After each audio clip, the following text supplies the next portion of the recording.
board, most of the board members are here, so I'd like to make we need to get Norman a couple of glasses of wine and let him do the whole program on Sunday. I'll bring them a glass of wine. Just the whole program, yeah. I think that would be a great program. Yes. We could just sit back and enjoy and relax. Yeah, that would be wonderful. Other thing I'd like to say, just briefly, is it's been an inspiring morning. Mimi and I got here early, and we were blessed with the fact that there were 10 to 12 big wild turkeys walking the labyrinth. I have pictures if you want to see them. You know, it was sort of like they were just there and meditating, doing their thing, and it sort of set the day for me. I appreciate it. Thank you.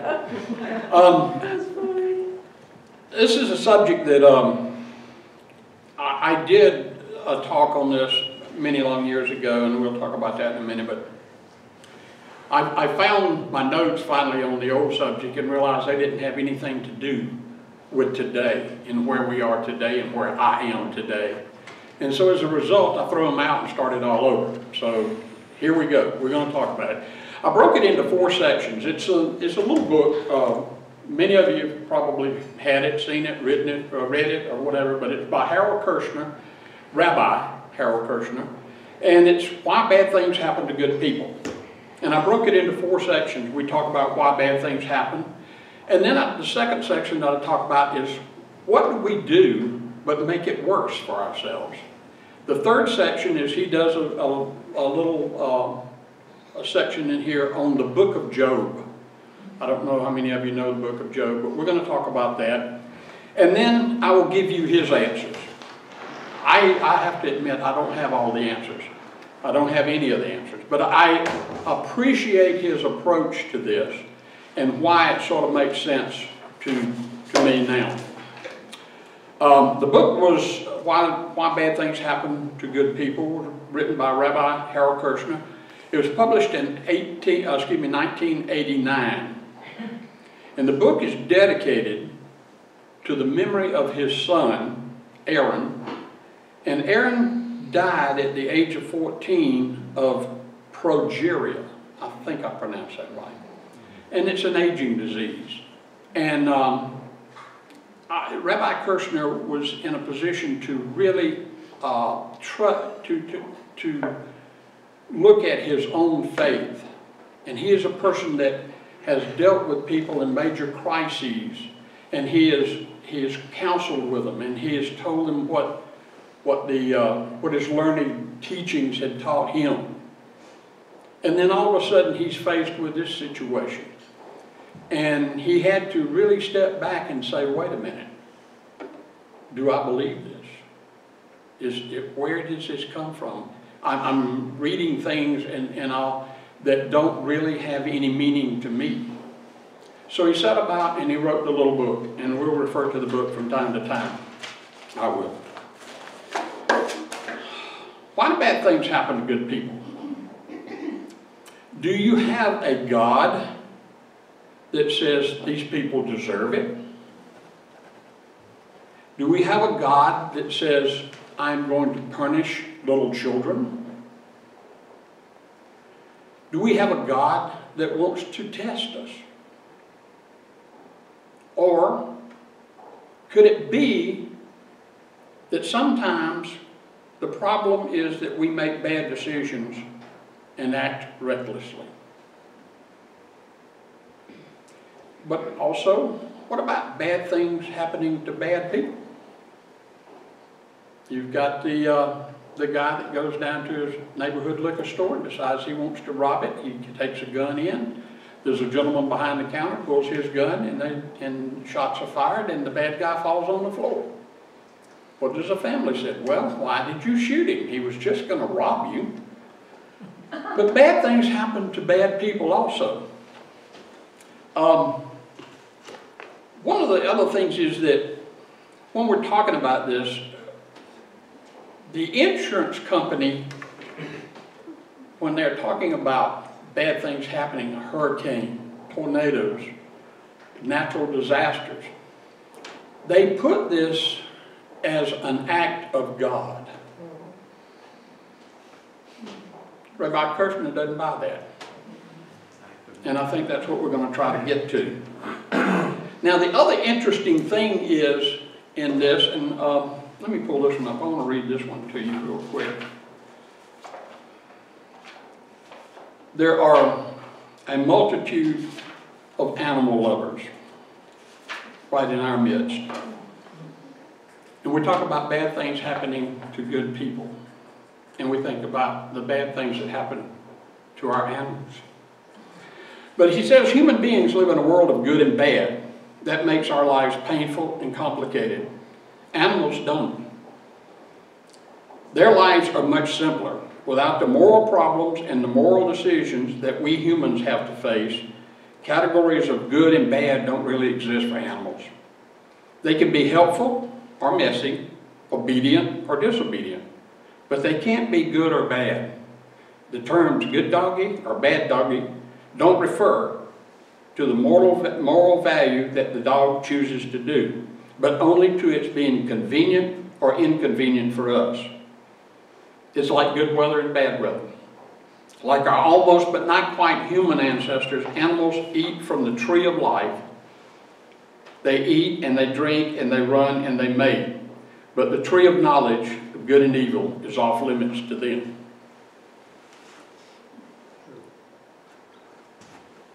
So, why bad things happen to good people? Let's go one step further. Let's talk about the bad things that happen to people, but what happens next? We're human. Our job is to fix it. So you have a tragedy. You have a death, a violent death. And what happens is we go as individuals to try to fix that situation, and we make it worse. And what do? We go in and we say, oh, she's in a better place. She's no longer in pain. That's not what we need to hear. It's the kind of thing that when you stop and think about it, what do you want at that situation? I've been there. And what I wanted was somebody to just sit there and be quiet. Don't tell me that she's in a better place. Don't tell me that you know, let me give you one that I had. My late wife, I lost my late wife. She was in choir at church. And I had people come up to me and they said, oh, you know, she's in God's choir now. And I'm like, you idiot. You know, what, you know, and you have people that say, well, in the long run, you're going to be better. Really? I've lost somebody, I've had a major tragedy, and I'm going to get stronger from this, and I'm going to be so much better. BS, sorry. Oh, be grateful for what you had. No, I want it back. I wasn't really ready to let go of it. It wasn't my idea. And then, you know, God only chooses the prettiest flowers for his heavenly garden. Now, let's stop and think for just a minute. Have you been at that position? Have you offered some kind of help? And be honest with yourself. We do it. I have done it myself. In trying to help that person.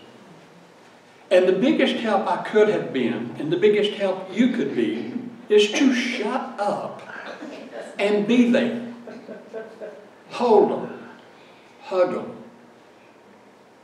Be there. You're not an authority on death, or not a tragedy, or any of that. And it's just to unfold, to be, to share with them.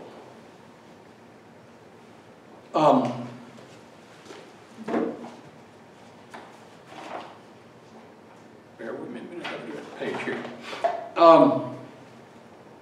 It's hard to know what to say. This is Rabbi Kirshner, excuse me. It's hard to know what to say to a person who's been struck by tragedy, but it's easier to know what not to say. Anything critical of the mourner, don't take it so hard. Try to hold back your tears. You're upsetting people. Well, excuse me. And that's all wrong. Anything that tries to minimize the mourner's pain, it's probably for the best. It could have been a lot worse. She's better off now. We've heard all those. It's likely to be misguided and unappreciated. Anything which asks the mourner to disguise or reject his feelings, we have no right to question God. God must love you to have selected you for this burden. And please understand, if you've been, and a lot of you have, if you've ever been in that place, you have the right to call on that. And you say, no, it isn't okay. And we're going to talk about anger in just a minute, because anger is a very big part of it. And it's tied into it, and it's okay. I'll tell you that now. Okay, third part, we want to talk about the book of Job. Now, Mimi and I had the great pleasure of having lunch with Vicki, Candle, and Barbara. Thank y'all. And it was a time I had asked them to have lunch with us so that I would get some input on the book of Job. And they did so. And I apologize mightily to you, because I'm going to give you my version of Job. Anybody in here read Job? What do you think? Oldest story there is. It's the oldest story there is. It's what? It's the oldest story there is. Yeah. Did you like it? I mean, No. Anybody else? Well, again, I apologize. You're not going to find this version of Job in any Bible, because it's mine. So, book of Job opens with Jehovah, a.k.a. God, Satan, a.k.a. the devil, and Job, a.k.a. the good guy. Now, God and the devil are standing in a field out in front of Job's house. God is in a white flowing robe, beautifully. And the devil is in his tight red bodysuit with his little horn sticking out, a little tail out behind him, and his little pitchfork. Now, God is saying what a good man Job is. He's smart, he works hard, he takes care of it, his people, he tells the truth, he's a good man. And the devil said, well, sure, he's a good man. You gave him everything he ever wanted. And God says, no, he's really a good man. Job works hard. He's a good guy. He's worked hard for everything he's got. So they banter back and forth for a little while. Finally, the devil says, look, I'll make a bet with you. I'll bet you $5 American that I can make Job curse you. God thinks this over and says, okay, I'll take that bet. So God sets out to make bad things happen to Job. He loses his crops. He loses his house. His children die. He gets boils all over his body. And his favorite donkey runs off. Now, Job has these three friends. Shadrach, Meshach, and Abednego. No, I'm sorry, that's the wrong group. He has these three friends. And the three friends come to him, and what do? They make things worse. So, first friend comes to him and he says, you know, first of all, he's got all these boils on him, so they don't get close to him. So, standing back away from him, he says, you know, I'm really sorry for what's happened to you. Do you have any idea what you did to make God so mad? And Job says, no, God didn't do this. Stuff happens. God is good. So his second friend comes to him and he says, you know, it was probably something you did when you were young. Job says, no, God didn't do this. Stuff happens. God is good. So then he goes to the third one, and the third one says, well, you know, I really hate to say this, but you probably deserve it. And he says, again, Job says, no, God didn't do this. Stuff happens. God is good. So, at the end of Job, you have the devil and God standing in the field. And the devil says, you win. Here's your $5. And God says to Job, Job is a good man, restores all of his stuff. He gets his house back, he gets his new children, he gets crops in the fields, his donkey comes back, and the boils go away. So, everything, they all lived happily ever after.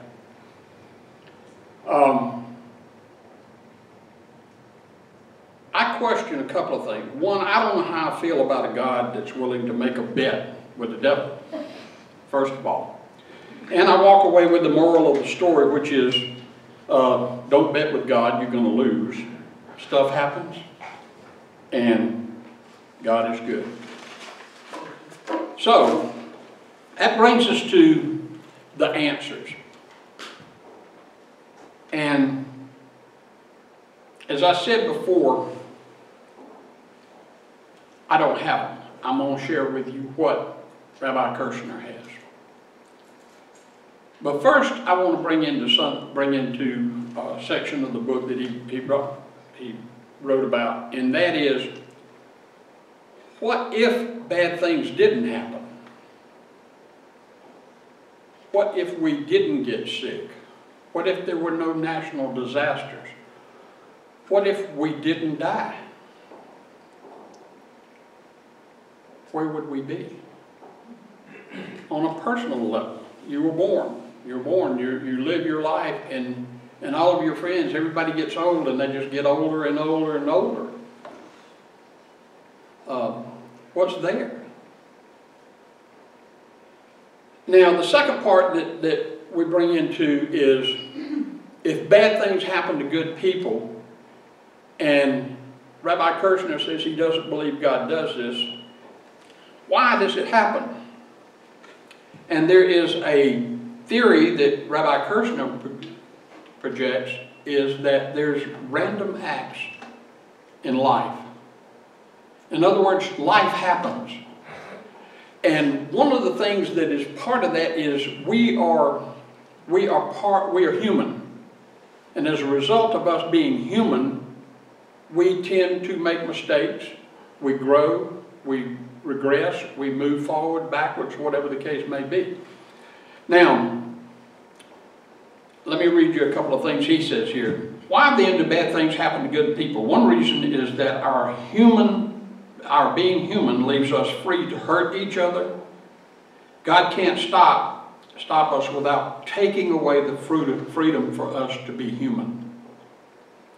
Human beings can cheat each other, rob each other, hurt each other, and God can only look down in pity and compassion as how little we have learned over the ages about human beings and how human beings should behave. Now, if God can't do everything, but He can do some important things. If God causes our problem, if God didn't cause our problems and can't fix them, then why do we have religion? Well, there are two reasons. The prayers of others can make us aware that we are not facing our problems alone. And God can give us the strength of character that we will need to handle our misfortunes as we are willing to accept them. No one ever promised us a life free of pain, disappointment. Most anyone promised us is that we would not be alone in our pain, and that we would be able to draw upon a source outside of ourselves for the strength and the courage that we would need to survive life's tragedies and life's unfairness. He goes on to say, I no longer hold God responsible for these illnesses, accidents, or natural disasters, because I realize that I gain little and I lose so much when I blame God for these things. I can worship a God that hates suffering but cannot eliminate it, more easily than I can worship a God who chooses to make children suffer and die for whatever exalted reasons. Now, he goes on to talk about us being human. There are certain things that we need to be able to take advantage of. And we do stupid things sometimes. And you've all run up on the person that says, here, hold my beer, watch this. There's no cure for that. I mean, you know. And you stop and you think about being human. We are given the responsibility for common sense and being responsible for ourselves and our surroundings. And if you ever doubt that, go to YouTube and hit fail and watch just film after film after film of these young kids that are standing in the middle of the street, the car's running to them at 60 miles an hour, and their deal is to jump over the car when it gets there. You ever seen these? Yes. They're on, and these kids are doing this. They jump off of buildings just to see how high they can get and jump without breaking a leg or two. And that's, you know, you can't blame God for this. You know, you can't fix stupid.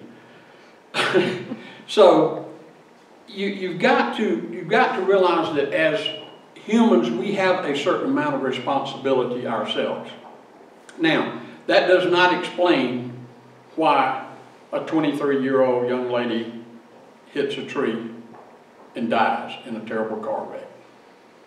It does not explain why a husband and wife have gone through 9 months and have that baby to be stillborn.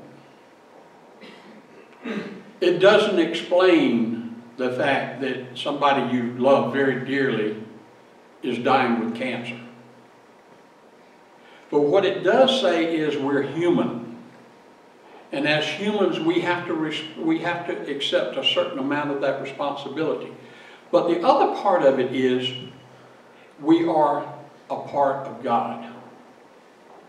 And as we call on that, as we realize that we are one, it does not explain it, but it does give us some kind of inner strength that gets us from point A to point B. And the only way that we're going to get there is with our faith. And with that, it does not make it right. It does not make it okay. And it doesn't relieve the anger. Now this is the other part. When we're in that situation, anger is a big part of it. And I was blessed because I had after Sue died, I had a great minister. And I was at the church one day walking down the hall, and he looked at me and he says, "Yeah, you don't look right. Come on, talk to me in my office." So I went in and sat down. He said, "You doing okay?" And I said, "Oh, I guess so. Yeah, fine." He said, "Come on." He said, "What is it?" He said, "You're mad. You're angry." And I said, "Well, yeah, I am." He said, "Who are you mad at? What you mad at?" And I said, "I don't know." He says, "Let me take a guess. You're mad at God." And I looked at him, and in all honesty, I didn't want to say, "Yes, I am," because I figured he'd smite me, God being the smiting type. But he said, "No." He said, "You're angry at God, aren't you?" And I said, "Well, yeah, I am." But I said, "You know, I sort of hate to say that because lightning will strike me." So he said, "No, no, no, no." He said, "Let me explain something to you." He said, "God's big. He can handle it." He said, "What I want you to do is go out in the field, or either go and find you a room, close the door, and cuss God out. Just let him have it up one side and down the other. Open it up, get it out, and see what happens." And I said, "Well, do you think he will smite me?" He said, "No." He said, "Really?" He said, "Do this and see what you think." So I took him up on it. I did. Closed the door, and I went on for about 20 minutes. I felt a whole lot better. I don't know exactly how God felt about it. He did not smite me. But it gave me a whole new understanding. And an understanding of how to deal with another person. Because that person might not be in a knowing position to understand it's okay to be angry with God. There's got to be places that you can put that anger and work with it and get through it to the other side. And you don't want to be angry forever and ever, amen. But you do, it's okay to be angry when you are. Rabbi Kirshner goes on to say, the God I believe in doesn't send us problems. He gives us the strength to cope with the problems. All we do is try to rise above the question of why did it happen and begin to ask the question, what do I do now that it has happened? The world has a moral order. For Kirshner, the most important thing to continue believing about the world is that it is orderly. It is particular that it has this moral order. He is willing to acknowledge that some chaos and randomness exist in the world, but he labels that as evil. He goes on to say God is good. God's most important role as a source of the world's moral order. And more than that, God himself must exemplify that moral order. As I said before, anger is justified. One of the most striking things to me in the book is how important Kirshner's anger is to him. Kirshner is angry at what he sees as the unfairness of life. And anger is so important that even God cannot remain neutral in the face of it. If God cannot share Kirshner's anger, then Kirshner will be angry at God. Can you accept the idea that some things happen for no reason, that there is a randomness in the universe? Now, an engine bolt breaks on flight 205 instead of flight 209. Inflicting tragedy on one random group of people rather than another. These events do not reflect God's choice. They happen at random, and the randomness is another name for chaos. In those corners of the universe where God's creative light has not yet penetrated, that chaos is evil. Not wrong, not malevolent, not evil nothinglessness, but it is caused by tragedy at random. It prevents people from believing in God's goodness. Law of nature do not make exceptions for nice people. Bullet has no conscience. Neither does the malignant tumor or an automobile gone out of control. That is why good people get sick, get hurt as much as anyone.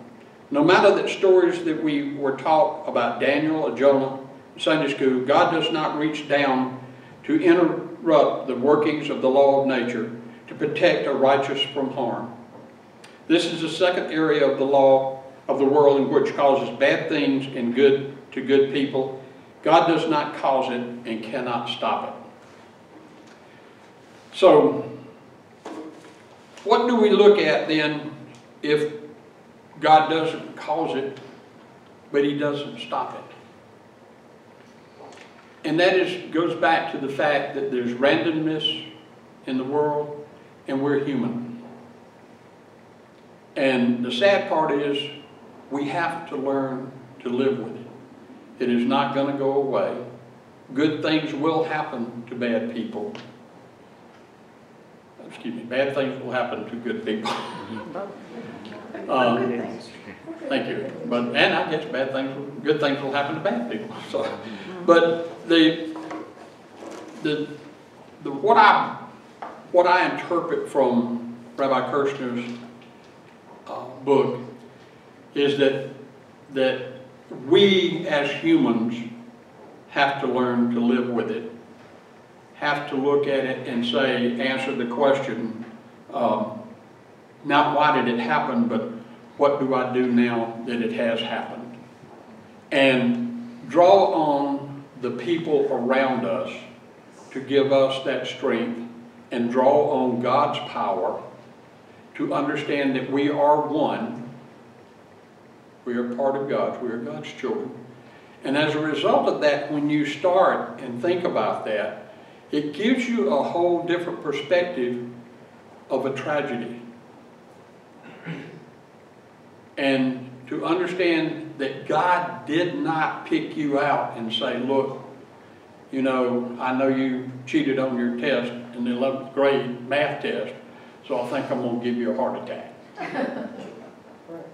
But it does say that we have the heart attack and we have to live with it. And the one thing that I hope you'll take away from this is bad things do happen to good people, but don't make it worse. When that person is hurting, hold them. Be there. There's not going to be words that you can say that will make it easy. And let them know that it's okay to be angry. And so it is. Thank you.